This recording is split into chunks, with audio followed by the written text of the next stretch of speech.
Romanos 5,13. Lembra, sem lei o amado leu, agora morto o pecado, está morto o pecado. Romanos 5,13.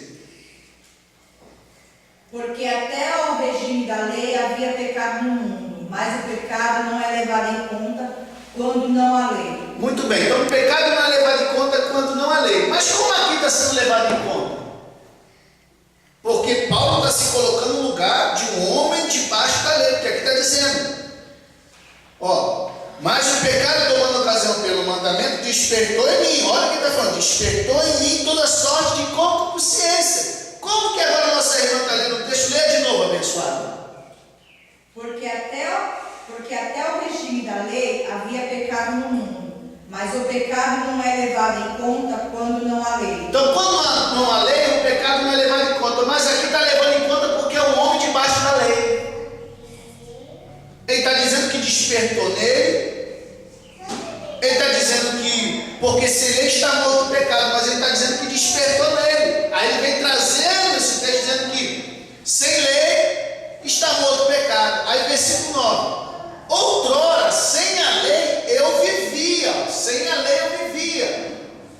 Aí ele está trazendo aqui, ele está trazendo a sua doutrina para a igreja de Roma. Ele está explicando, outrora sem a lei eu vivia, mas sobrevindo o preceito, olha só, reviveu o pecado e eu morri. Então quando sobreveio o preceito, que é a lei, reviveu o pecado e eu morri. Você está morto hoje para o...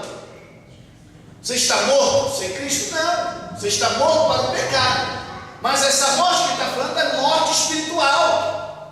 Essa morte que Paulo está aqui citando é a morte espiritual, porque quando veio o preceito, reviveu o pecado e eu morri.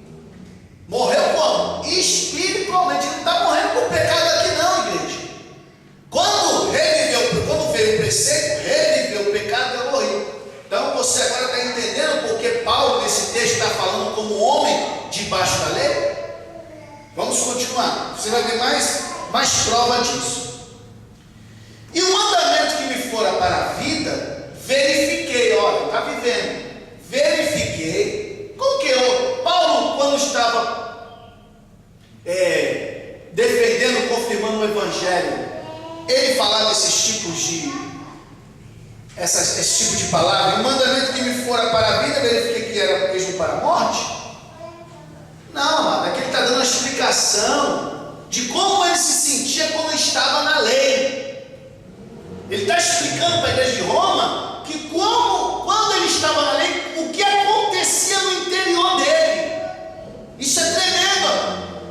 Aí continua. E o mandamento que me fora para a vida, verifiquei que este mesmo se tornou para a morte. Versículo 11. Porque o pecado, prevalecendo-se do mandamento, olha aí o mandamento de novo, pelo mesmo mandamento, me enganou e me matou. O mandamento hoje pode matar alguém? Lembra lá que em 2 Coríntios 3,6 Deus nos habilitou para sermos ministros do Novo Testamento, não da letra, porque a letra mata, mas o Espírito vivifica. Aqui está dizendo, Paulo, porque o pecado prevalecendo do mandamento, pelo mesmo mandamento me enganou e me matou. Olha, a letra mata, Paulo está dizendo, me matou. Mas Paulo estava mais morto espiritualmente, pelo contrário, ele em Cristo, quando ele teve um encontro com Jesus na estrada de Damasco, ali reviveu, ali ele foi transformado, quando ele recebeu o batismo, foi perdoado de todos os seus pecados, ali ele se tornou uma nova criatura. Vamos continuar, versículo 12. Por conseguinte, a lei é santa e o mandamento santo, justo e bom. Fique claro, como eu falei que ninguém tem nada contra a lei. Ela é santa, justa e boa. Só que ela foi dada para um homem vendido sob o pecado. Ela foi dada para um homem que tinha tendência a não obedecer mandamentos. Nós viemos de Adão, amado. O ser humano vem de Adão. Então, por ele ter vindo por Adão, ele herdou aquilo que Adão cometeu. A morte, o pecado. Vamos continuar.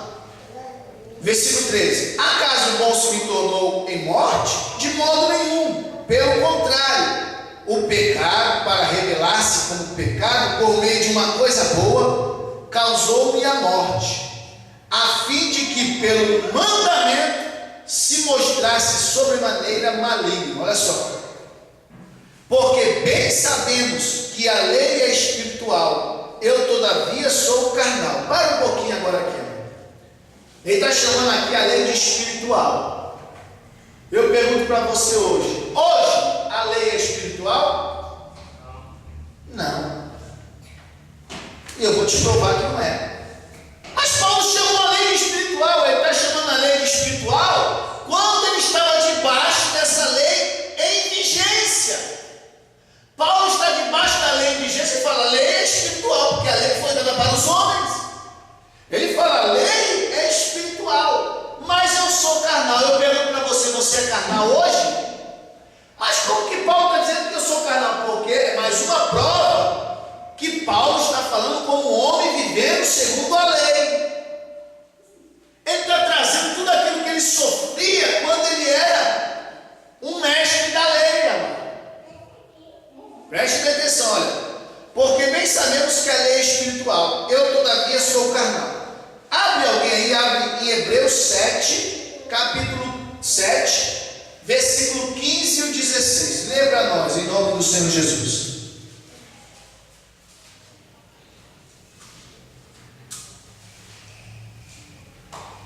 Porque, versículo 14 de Romanos 7. Porque bem sabemos que a lei é espiritual. Ela era espiritual quando estava sob a vigência dela. Mas olha agora o que o autor dos Hebreus vai falar sobre ela. Lê para nós. Pode ler. Hebreus 7, 15 e 16. E isto é ainda muito mais evidente quando a semelhança de Melquisedeque se levanta outro sacerdote, constituído não conforme a lei de mandamento carnal, mas segundo o poder de vida indissolúvel.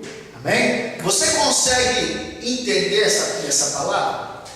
Quando ela estava em vigência, lei espiritual. Lembra que Paulo está falando aqui debaixo da lei? A lei espiritual, mas eu sou carnal. Agora eu pergunto para você: a igreja é carnal? Vamos ver um texto. Abre aí para mim. Em Romanos 8, 4. Leia para nós. Romanos 8, 4. Pode ler. Ora, se ele estivesse na terra, nem mesmo sacerdote. Não, Romanos 8, 4. É esse mesmo? 4. Pode ler. Ora, se ele estivesse na terra, nem mesmo sacerdote seria, visto que existirem aqueles que oferecem os dons segundo a lei. Romanos 8, 4. A fim de que o preceito da lei se torne, que não andamos segundo a carne, mas segundo o Espírito. Nós andamos segundo a carne, não segundo o Espírito. Mas como que Paulo fala? A lei é espiritual, mas eu sou carnal. Como é que ele vai estar falando esta frase estando debaixo somente da graça? Quem está compreendendo, levanta a tua mão, meu querido, em nome de Jesus. Isso é importante você compreender. Então esse texto está sendo provado que Paulo está falando como um homem guardando a lei, vivendo debaixo da vigência da lei. Ele chama ela de espiritual, mas eu sou carnal. Depois